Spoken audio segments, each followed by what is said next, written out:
وَكَذَلِكَ أَنزَلْنَاهُ قُرْآنًا عَرَبِيًّا وَصَرَّفْنَا فِيهِ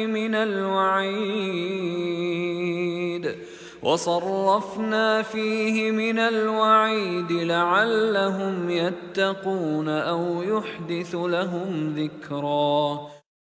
اور اس طرح ہم نے قرآن کو عربی زبان میں نازل کیا ہے، اور اس میں ہم نے لوگوں کو دھمکی دینے اور ڈرانے کے مختلف انداز اختیار کیے ہیں تاکہ وہ تقوی کی راہ اختیار کریں، یا قرآن ان کے دل میں کوئی عبرت و نصیحت پیدا کر دے، چونکہ قیامت کا آنا اور نیکی بدی کا بدلہ پانا یقینی ہے۔ اس لیے اللہ تعالیٰ نے قرآن کریم کو فصیح و بلیغ عربی زبان میں نازل فرمایا تاکہ وہ انسانوں کو جنت کی خوشخبری دے اور جہنم سے ڈرائے۔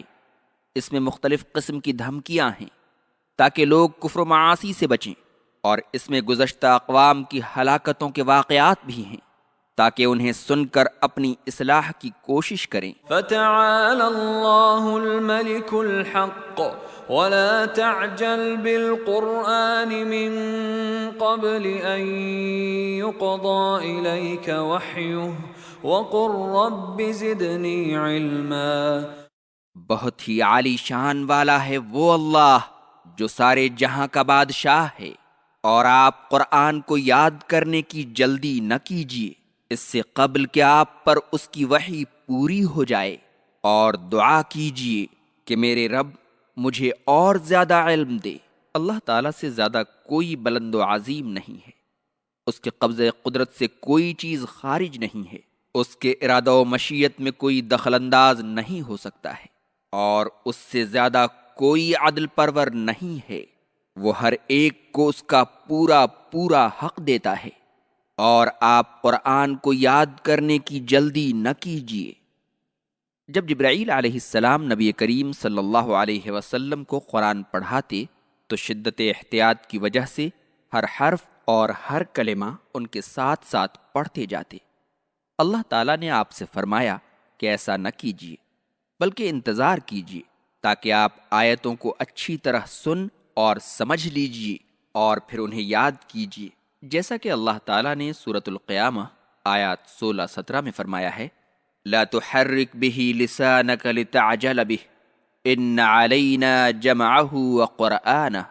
اے نبی، آپ قرآن کو جلدی جلدی یاد کرنے کے لیے اپنی زبان کو حرکت نہ دیجیے، اس کو جمع کرنا اور آپ کی زبان سے اس کو پڑھوانا ہمارے ذمے ہے۔ آیت کریمہ کے آخر میں اللہ تعالیٰ نے آپ کو نصیحت کی ہے کہ آپ اپنے رب سے زیادتی علم کی دعا کرتے رہیں۔ صاحب فتح البیان لکھتے ہیں کہ اللہ تعالیٰ نے اپنے رسول کو علم کے سوا کسی چیز میں زیادتی طلب کرنے کی نصیحت نہیں کی۔ وَلَقَدْ عَهِدْنَا إِلَىٰ آدَمَ مِن قَبْلُ فَنَسِيَ وَلَمْ نَجِدْ لَهُ عَزْمًا۔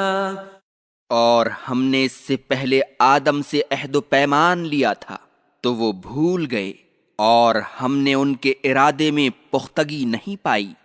اس آیت کریمہ میں نبی کریم صلی اللہ علیہ وسلم کو تسلی دی گئی ہے۔ اس اجمال کی تفصیل یہ ہے کہ اللہ تعالیٰ نے آدم و حوا کو جب جنت میں ٹھہرایا تو ان سے عہد لیا کہ وہ ایک مخصوص درخت کا پھل نہیں کھائیں گے اور شیطان کے کسی بہکاوے میں نہیں آئیں گے، لیکن وہ اس عہد پر قائم نہیں رہے، اور شیطان کی بات مان کر انہوں نے ممنوع درخت کا پھل کھا لیا۔ آدم علیہ السلام کے بعد ان کی اولاد کا بھی یہی حال رہا، وہ بھی اپنے باپ کی طرح عہد فراموش رہی اور اپنے دشمن شیطان کی اطاعت کرتی رہی اور اللہ کے احکام کو پس پشت ڈالتی رہی۔ اس لیے اے میرے نبی صلی اللہ علیہ وسلم، اگر آپ کی قوم بھی شیطان کی اتباع کرتی ہے اور ایمان نہیں لاتی تو آپ کو غمگین نہیں ہونا چاہیے۔ وَإِذْ قُلْنَا لِلْمَلَائِكَةِ اسْجُدُوا لِآدَمَ فَسَجَدُوا إِلَّا إِبْلِيسَ أَبَى۔ اور جب ہم نے فرشتوں سے کہا کہ تم سب آدم کو سجدہ کرو تو ابلیس کے سوا سب نے سجدہ کیا، اس نے انکار کر دیا۔ اللہ سے عہد کرنے کے بعد آدم نے عزم کیا تھا کہ وہ اس کے ہر حال میں پابند رہیں گے، لیکن شیطان ان کے پیچھے لگا رہا یہاں تک کہ ان کے عزم کی پختگی جاتی رہی۔ مذکور آئندہ آیتوں میں اسی کی تفصیل ہے۔